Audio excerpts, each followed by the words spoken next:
Poe, Baudelaire, and the Decomposing Muse. When it most closely allies itself to beauty, then death of a beautiful woman is, unquestionably, the most poetic topic in the world, and equally is it beyond doubt that the lips best suited for such topic are those of a bereaved lover. Edgar Allan Poe, The Philosophy of Composition. A muse creates nothing by herself. She is a calm, wise sibyl, putting herself with docility at the service of a master. Simone de Beauvoir, The Second Sex.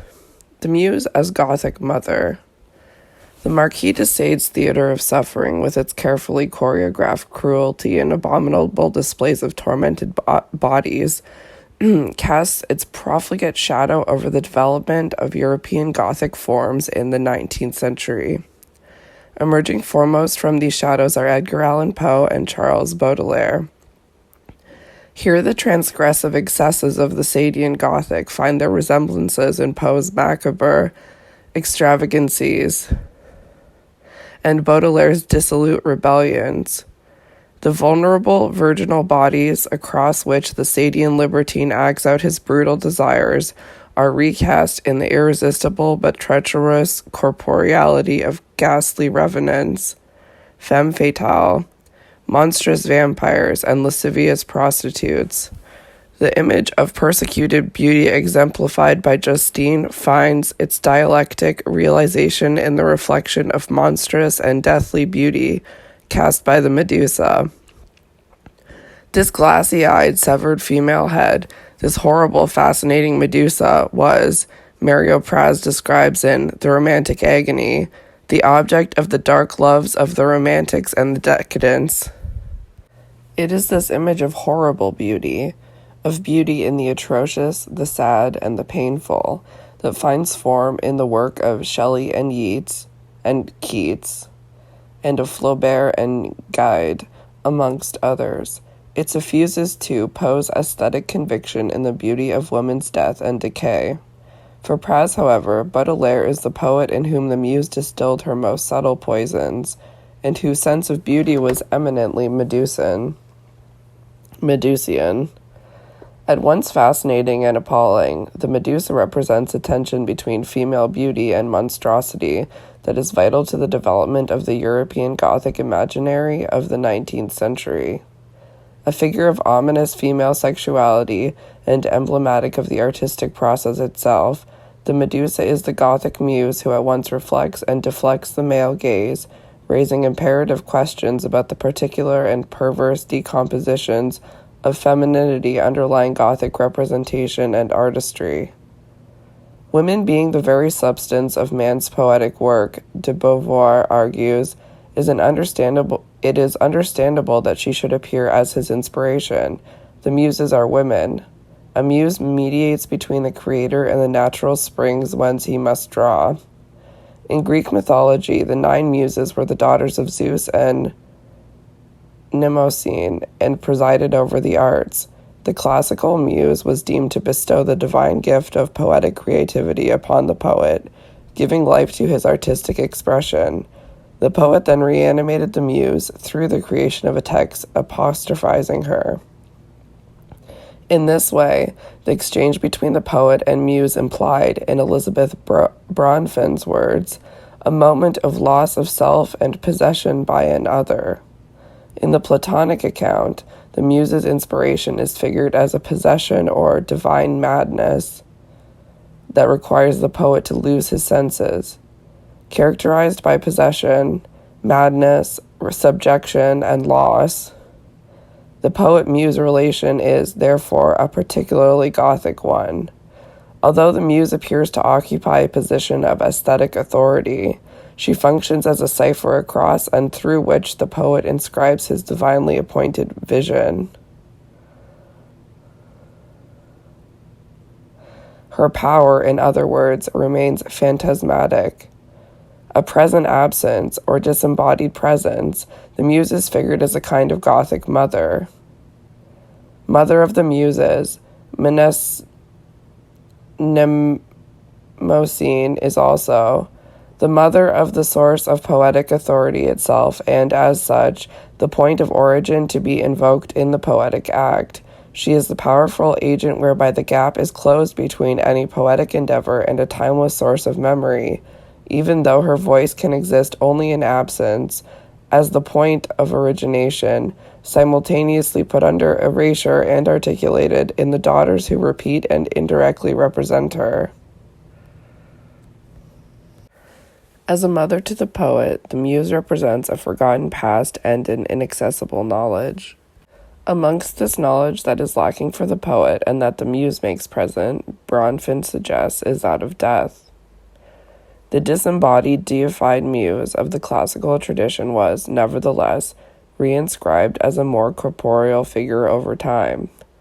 Tracing the waning vitality of the muse over the centuries, Bronfen highlights how the move to imagine the muse as a specific human being, to provide her with a concrete body, coincides with the diminishment of her role in the creative process and a reconfiguration of the poet-muse relation. As the muse is supplanted by the poet's usas, the notion that poetic inspiration implies a fluctuating relation between poet and radical otherness turns into one where the boundary between self and the other is clearly drawn, with the poet self-sufficient, relying not on alterity but on his own experience to justify the truth of his song. The paradox inherent to this changed poet-muse relation is such that while the poet is portrayed as being possessed, it is he who possesses. While the poet seems dependent on the inspiration by another, he is the lover and begetter, with the muse as the beloved, the begotten. Bronfen points in particular to romantic transferals of the muse on to a corporally existent beloved, only now she is dying or already dead. The poetic invocation of the muse becomes an act of Gothic possession. No longer identified with the divine figure of the Madonna, the muse is transposed into a maternal metaphor for the male poet's creativity as female origination and procreativity are displaced by paternal authority and artistry. It is this dynamic tension between possession and dispossession, and between composition and decomposition, that underlies the transfiguration of the monstrous muse in Poe and Baudelaire's Gothic imaginings, a tension that, in turn, is creatively reignited in Carter's reimagining of the Gothic muse. This chapter explores Carter's engagement with and reworking of the figure of the deathly muse in the work of Poe and Baudelaire, two of her most influential and persistent literary models. Both Poe and Baudelaire lurk throughout Carter's writing, in her published texts as well as her notebooks and reading journals, as inheritors of Sade. Carter, as discussed in the introduction, envisages a familial attachment to Poe, using his imagery as part of the decor of her own fictions. Paraphernalia from Poe's Gothic imagination pops up through her fiction. For example, a waistcoat that was worn in a film adaptation of The Fall of the House of Usher is found in the junk shop in Shadow Dance, and a large defaced poster of Tristessa wearing the bloody nightdress of Madeline Usher appears in Zero's room in The Passion of New Eve. The ornate textures of Baudelaire's poetic are similarly woven into the fabric of Carter's fiction. In the representation of Leela's bejeweled and perfumed body in the same novel, and the Marquis's appropriation of the poet's words in The Bloody Chamber. Both Poe and Baudelaire are positioned as an intimate and particularly visceral part of Carter's literary inheritance, although her oeuvre is peppered throughout with allusions to and citations from their work. In The Cabinet of Edgar Allan Poe and Black Venus, the masters of the macabre are disinterred and reanimated as actors in their own Gothic stage sets. Both of these works are published in Black Venus, 1985, a collection of 8 short stories published between 1977 and 1982, which are loosely connected through the theme of the literary and historical past.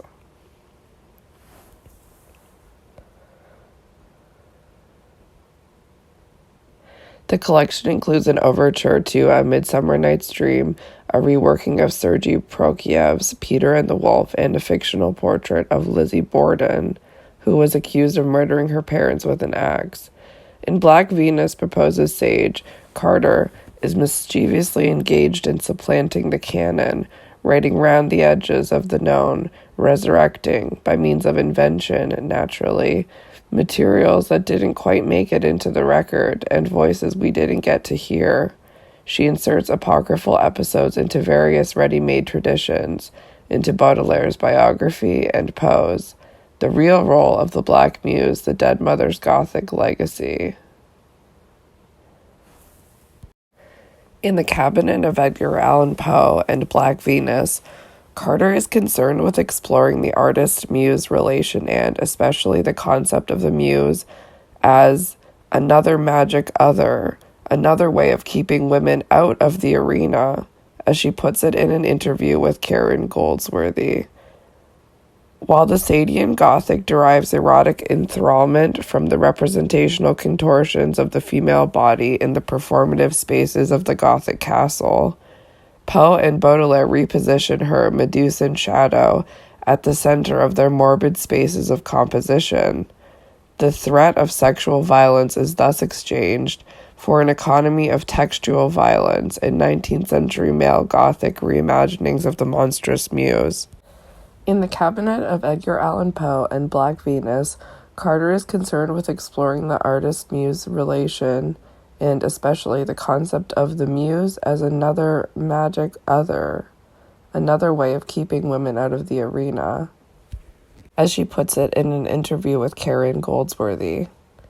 While the Sadian Gothic derives erotic enthrallment from the representational contortions of the female body in the performative spaces of the Gothic castle, Poe and Baudelaire reposition her Medusan shadow at the center of their morbid spaces of composition. The threat of sexual violence is thus exchanged for an economy of textual violence in 19th century male Gothic reimaginings of the monstrous muse. Poe and the Philosophy of Decomposition. In The Philosophy of Composition, 1846, Poe outlines, with specific reference to the Raven, the procedure by which some of his poetic works were put together. In so doing, he offers an aesthetic theory that posits the importance of keeping the denouement constantly in view and beginning the process of artistic creation with the consideration of an effect. Poe's theory is positioned as a scientific one, cast in the manner of a mathematical problem. His view thus runs counter to that of those writers, poets in especial, who prefer having it understood that they compose by a species of fine frenzy, an ecstatic intuition. These poets, Poe avers, would positively shudder at letting the public take a peep behind the scenes at the elaborate and vacillating crudities of thought, at the true purposes seized only at the last moment, at the wheels and pinions, the tackles for scene shifting, the stepladders and demon traps, the cock's feathers, the red paint and the black patches, which, in 99 cases out of the 100, constitute the properties of the literary histrio. From the very outset of the essay, the need to keep things in view, for example, the denouement and originality, is emphasized, foregrounding the importance of looking and of spectacle in the philosophy of composition. The enumeration of compositional aspects offered here, articulated in a list-like mechanical manner, debunks the romantic view of poetic inspiration as the organic growth of poetry. Poe's essay focuses instead on technical effect and the theatrical. In so doing, suggests Rachel Polonsky, it redirects critical attention onto technique, to art as a clever illusion with which the artist controls like a mathematical or mechanical problem. It is a theory of composition that privileges the artificial over the natural and wryly restores creative omnipotence to the male artist. Having established technical effect as the starting point for the processes of composition, Poe moves on to explore the subsequent steps in his modus operandi, taking beauty as his province and melancholy as the most legitimate of all the poetical tones. Poe arrives at his infamous conclusion that the death of a beautiful woman is unquestionably the most poetical topic in the world, and equally it is beyond doubt that the lips best suited for such topic are those of a bereaved lover. In this formulation, the beautiful dead beloved serves as muse for the male artist. The importance of the female figure lies only in her status as inanimate object to be looked upon by the bereaved lover. Just as he acts, looks, and loves, she is acted upon, looked at, and beloved as his idealized other. In Over Her Dead Body, Fenn persuasively shows how the conjunction of femininity and death in representation, exemplified by the image of the dead female body, reveals and assuages a fear about death and mortality. The beautiful feminine corpse, she argues, becomes the aesthetic site of alterity over which culture can repress and articulate its unconscious knowledge of death, which it fails to foreclose even as it cannot express it directly. The cultural connection between femininity and death is so deeply embedded that the fear of death translates into a fear of woman, who, for man, is death. In Through a Text Back's words, Carter suggests that Poe is suspiciously straightforward about his enthusiasm for dead and dying women. The philosophy of composition, she quips with characteristic jocularity, should by rights be retitled The Philosophy of Decomposition. Populated by corpse-like, vampiric, and revenant women, Poe's short stories, such as Ligeia, The Fall of the House of Usher, and The Oval Portrait, as well as poems like The Raven, Ulalume, and Annabel Lee, dramatize his infamous expression of necrolatry in The Philosophy of Composition. In many of these texts, however, the death of a beautiful woman is not simply the poetical topic of the work, but rather its premise and impulsion. The decomposition of the female body, in other words, becomes the precondition for artistic composition. The intimate relationship that Poe envisages between composition and decomposition is powerfully articulated in The Oval Portrait. Originally titled Life in Death, this short story self-consciously situates itself in a European Gothic tradition through its reference, in the opening sentence, to one of those piles of commingled gloom and grandeur which have so long frowned among the Apennines, not less, in fact, than in the fancy of Mrs. Radcliffe. Poe's castles, Carter proposes, are drawn not from the castles of European fact, but the castles of European fantasy. Although she places Poe's castles and gaunt mansions, the analogy between body and castle is never far away in Poe. In a tradition of Walpole's and Radcliffe's castles, she argues that most of all they resemble the most forbidden of all the forbidden places of Decade, the castle in The 100 Days at Sodom, where ritual tableaux of the most extravagant sexual cruelty are acted out daily. They are built of the same imaginative fabric as the mansions, abbeys, and castles where Justine is tortured and her sister Juliet wreaks her infamies. The interior of the castle in The Oval Portrait thus establishes itself as a highly stylized Gothic stage set in a Sadian lineage. The remote turret in which the narrator ensconces himself is furnished with dilapidated and antique decorations, candelabra, and heavy shutters. His bed is enveloped by fringed black velvet curtains. The isolation in this story, Carter notes, is absolute. When the fringed curtains are pulled back, the stage is lit by the rays of the candelabrum, and the narrator's eye is drawn to the portrait of a young girl just ripening into womanhood. Just as the narrator meticulously describes the Gothic mise-en-scene, he attends closely to the details of the portrait's frame. The story throughout lays great emphasis on acts of opening and shutting, and of concealment and revelation, as well as the blurred boundary between dream and waking life, foregrounding an analogy between the architectural and psychological interior that can be found elsewhere in Poe's oeuvre.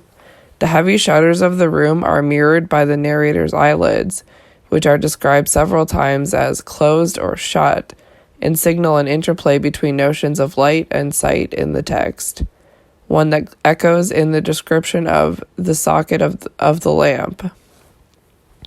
The turret chamber can be read, then, in relation to the uncanny as an ambivalent effect of the nebulous boundary between seeing and not seeing, and that which ought to have remained secret and hidden but has come to light.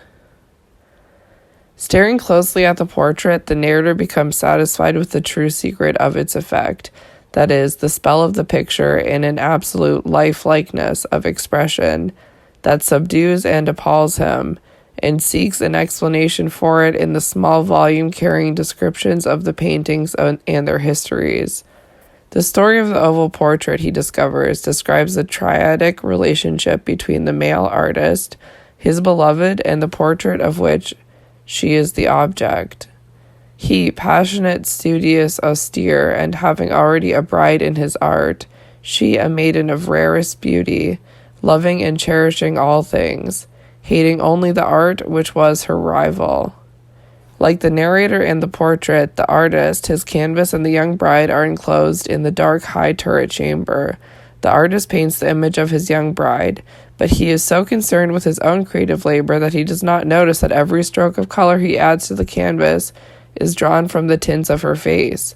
As the light drips upon the pale canvas, the beautiful maiden becomes pale, withered, and weak. The artist, in this instance, is positioned as the vampire, sucking the lifeblood from his young wife, who slowly dematerializes under the ghastly light of the lone turret. In the oval portrait, the death of a beautiful woman becomes a precondition of the execution of the work. The act of artistic labor is a death sentence for the beautiful maiden. The painter's artistic representation of his bride, his possession of her ad infinitum, is inextricable from her bodily dispossession.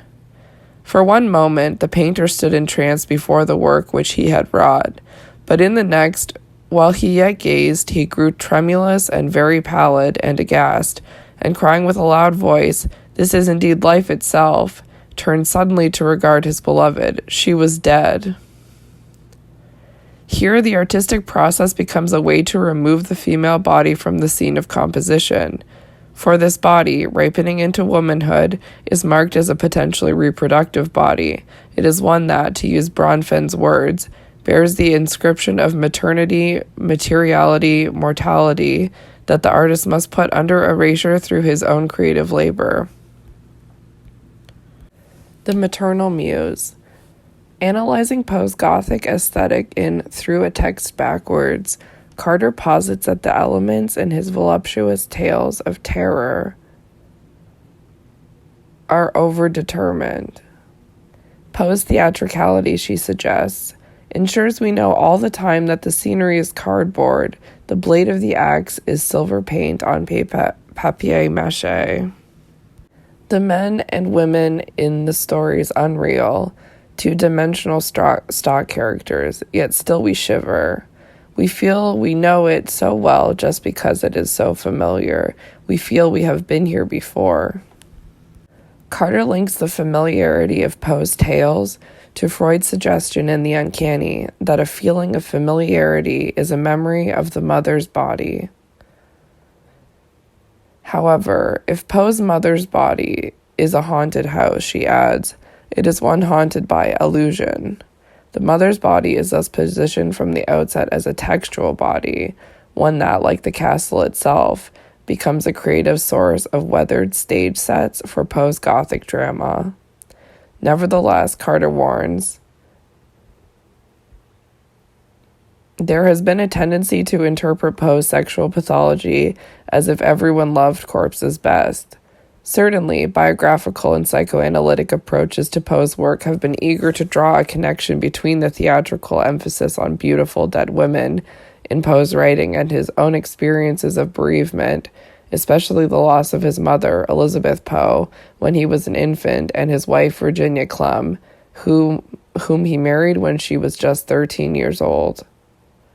The most famous of these approaches is Mary Bonaparte's study, The Life and Works of Edgar Allan Poe, a psychoanalytic interpretation, originally published in 1933, which included a preface by Freud. Focusing on Poe's sadistic and necrophilic fantasies, Bonaparte's psychobiographical interpretation posits a reading of his literary themes through the lens of his unassuageable longing for a mother left dead long ago in a small room. This analysis emphasizes Poe's fixation with the mysterious maternal corpse and the threat of sexual difference, symbolized, for example, by the vagina dentata motif in Berenice. In one of the few discussions of Carter's critically neglected short story, Maggie Tonkin proposes that The Cabinet of Edgar Allan Poe is a parody of Bonaparte's psychobiographical study, and in particular its focus on Poe's relation to his dead mother.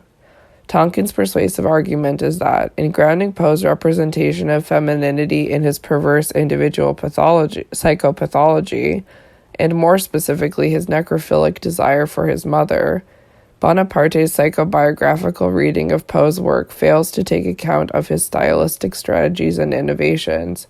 It also overlooks the historical and cultural specificity of the image of the muse, and specifically the image of the deceased beloved as muse, described by Bronfen in Over Her Dead Body. Carter's story, Tonkin suggests, not only exhumes the classical muse buried in Bonaparte's account, but also mimics the decomposition of the muse trope in Poe's texts by fragmenting the maternal body into tit and teeth. Poe's ambivalent literary treatment of the feminine is not straightforwardly a perverse psychopathological expression, but rather participates in an existing literary tradition of representing the feminine and, in particular, the maternal. While sharing Tonkin's emphasis on the maternal muse, I want to focus instead on the story's treatment of European Gothic conventions and the construction of literary tradition through familial tropes. In The Cabinet of Edgar Allan Poe, Carter reimagines and restages the poet's ambivalent relation to the maternal body and his subsequent relationship with Virginia. The cabinet here signifies multifariously as a small room or a repository, as a private space, and as a room devoted to the arrangement or display of works of art and objects of virtue, a museum, a picture gallery. This last meaning in particular gestures toward an anachronistic reading of Poe's work in the European tradition of the cabinet text that developed towards the end of the 19th century, a reading of the text backwards that locates Poe as progenitor of a decadent Gothic aesthetic. According to Emily Apter in Feminizing the Fetish, Psychoanalysis and Narrative Obsession in Turn-of-the-Century France, cabinet fiction emerged as the result of the 19th century marriage between the pathologies of modern life, contrived by Balzac and Baudelaire, and the medical literature of psychosexual mania.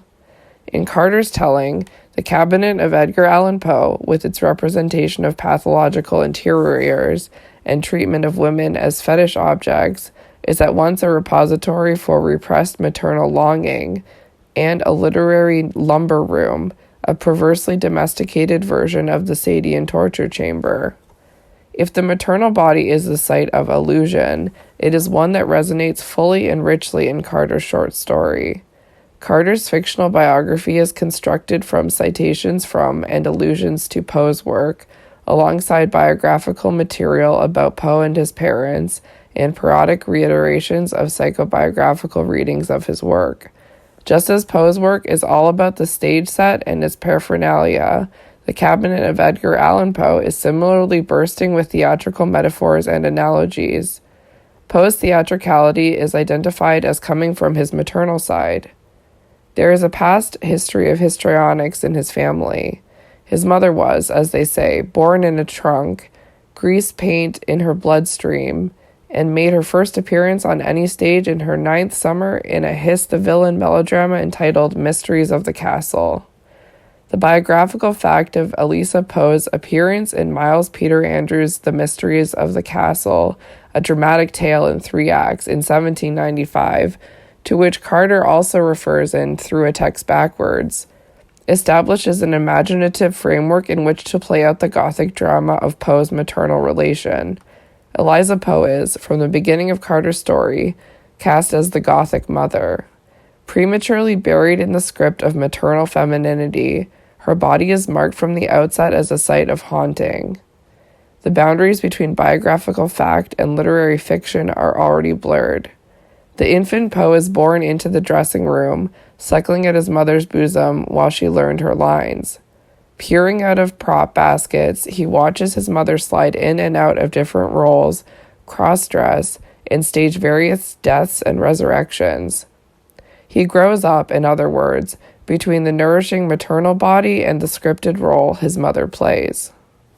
However, if Poe is born of theatrical blood on his mother's side, he is also imagined as the offspring of a Sadian Gothic ejaculation. As his mother skips out onto the stage in the fresh-hatched American Republic to perform in the mysteries of the castle, the narrative pictures forth a paternal birthing scene on the other side of the Atlantic. At this hour, this very hour, far away in Paris, France, in the appalling dungeons of the Bastille, old Sade is jerking off. Grunt, groan, grunt, onto the prison floor. Ah! He seeds dragon's teeth. Out of each ejaculation spring up a swarm of fully armed, mad-eyed homunculi. Everything is about to succumb to delirium. David Poe, an alcoholic and mediocre actor who abandoned his family, may have been Edgar's biological father, but Sade is imagined here as offering a surrogate literary paternity. As David Poe grows increasingly insubstantial, evaporating until he melted clean away, leaving behind him in the room as proof he had been there only a puddle of puke on the splintered floorboards, Sade bequeaths Poe a male Gothic fantasy of motherless reproduction. The prison floor becomes a stage onto which Sade's demonic sperm are splattered. Semen is substituted for vomit, marking the paternal body as a site of abjection, even if, as Julia Kristeva suggests, sperm contains no polluting value. For, in the cabinet of Edgar Allan Poe, it is Poe's relationship with his mother that is at the center of this abject restaging of his birth, life, and death. According to Kristeva, abjection is fundamental to the constitution of the subject as a separate being. It is the condition of radically excluding that which is other to the self. It is the state of establishing the precarious borders of its autonomous being. Kristeva argues that the mother is the first body that must be abjected by the child so that it may ensure its subjective integrity. The abject, she proposes, confronts us within our own personal archaeology, with our earliest attempts to release the hold of maternal entity even before existing outside of her. It is a violent, clumsy breaking away, with the constant risk of falling back under the sway of a power as securing as it is stifling. In order to separate from the mother, the child needs to rid itself of those fluids that threaten the boundaries of the clean and proper body. In order to separate from the mother, the child needs to rid itself of those fluids that threaten the boundaries of the clean and proper body. The impossibility of assuring the delineation of its own body, the own and clean self, from that of its mother is experienced as a sense of horror, of nausea and disgust at bodily fluids, and particularly those bodily fluids linked to the horror of maternal bowels. At once profoundly corporeal, the narrative is punctuated by references to her sore, milky breasts. And mysteriously ephemeral, Edgar watches his mother's vague face swim in the altar-like mirror as she slithers through all the nets which desire set out to catch her. Elizabeth Poe figures the abject maternal as an at once enthralling and threatening power. However, Carter's text punctures the poetic currency of the monstrous mother through a cliched reenactment of a Gothic primal scene. The theatrical vocabulary remains important here. As the infant Edgar and his brother observe the bloody birth of their sister through the Medusan lens of a vagina dentata motif. The midwife had to use a pair of blunt iron tongs to scoop out the reluctant wee thing.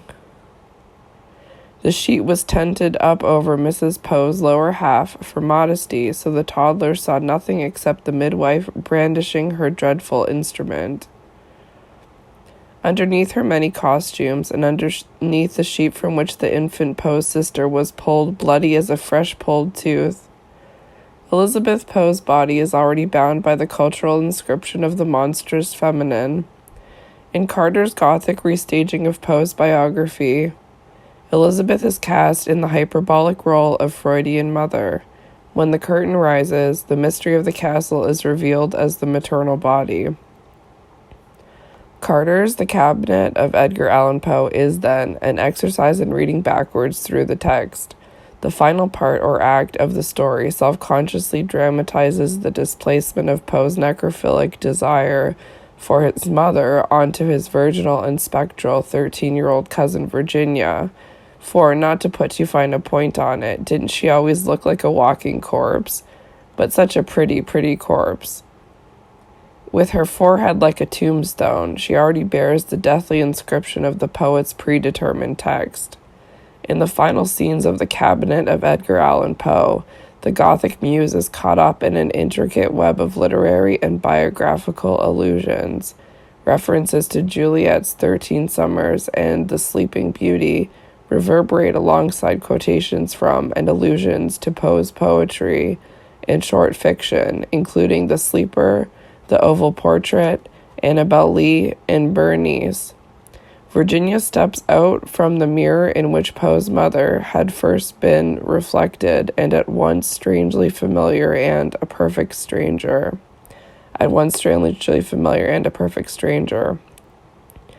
Tonkin points out that Carter's text uses a misquotation from Annabel Lee, "My darling, my sister, my life, and my bride," to present Virginia as the model for Annabel Lee. Annabel Lee was written in 1949, 2 years after the death of Virginia, who was taken to be its addressee. According to Bronfen, the poem provides an example of how the death of a beloved turns her into the muse for her mourning lover's poetic inspiration.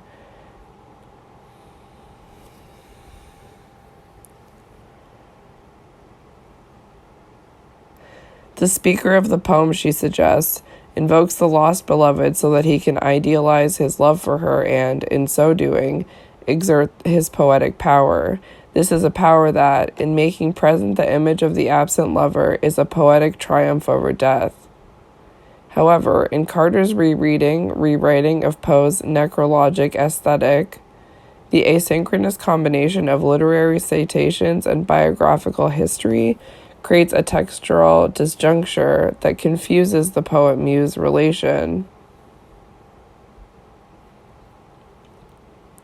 Virginia is born of Poe's poetic. Like Sleeping Beauty, she is written only to be put into a death-like sleep by the magician himself. She takes up the prescripted role of deathly femininity and starts to rehearse the long part of dying.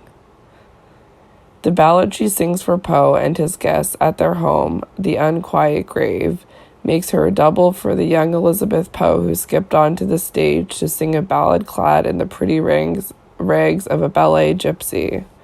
But Virginia's deathly body also functions as the text onto which Poe projects his vagina dentata fantasy.